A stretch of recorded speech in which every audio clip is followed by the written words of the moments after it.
In this video, we will understand how to create a bubble chart. A bubble chart is an extension of your scatter plot. In scatter plot, we have values in x-axis and y-axis.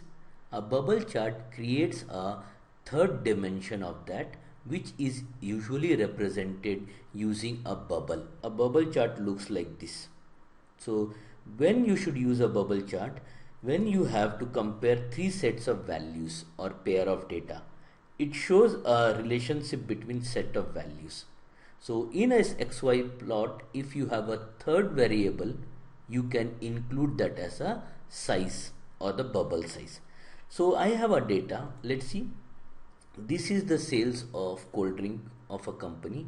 Let's say Pepsi, they are selling 100 crores. Slice, they are selling 40 crores. Mountain Dew 20 crores. Mirinda 10 crores and 7 Up 5 crores. And the advertisement expense for these products are 10 crore, 5 crore, etc. We want to see what is the relationship between the advertisement expense and the sales. That is obvious. Typically, higher the sales, higher will be the advertisement expense. However, we have another dimension on the market share of these products. So this is the 50% is for Pepsi, Slice 20%. These are the market shares. So let's see how it can be represented in a bubble chart. So I'll select this data. So don't select this product, select this data, go to insert, go to the chart and click on the bubble chart. So typically we expected a positive relationship between sales and advertisement, so it is coming the positive relationship, but we have the third dimension, which is the bubble size. Now here you will find that now here I don't have any idea about whether this is Pepsi or Slice. So what to be done? So how do we know? So what we'll do is we'll say right click and say add data labels. So let it remain, let it add data labels. So currently you can see that 10 is added. We will go and we'll say format data labels. So when we are going to format data labels, that time we are going to change. So currently you can see it is showing the Y values. I can show X values also, or I can show the series name. So advertisement expense, it doesn't make sense for us.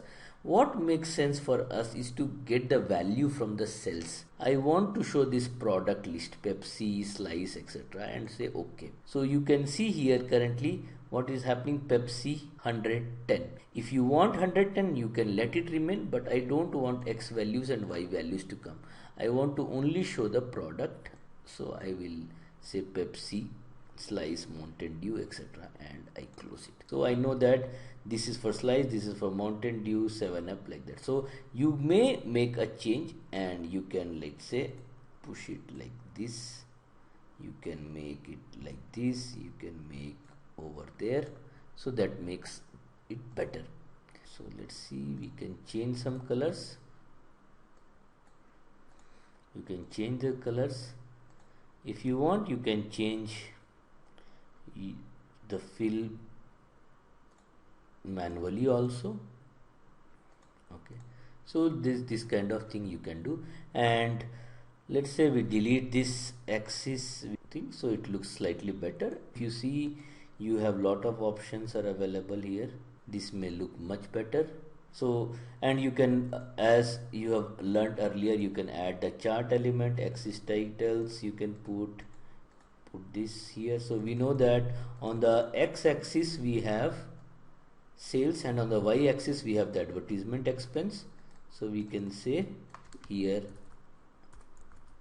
advertisement, and here you can say sales. So this is your bubble chart. Use bubble chart when you want to create a third dimension on your X and Y relationship values.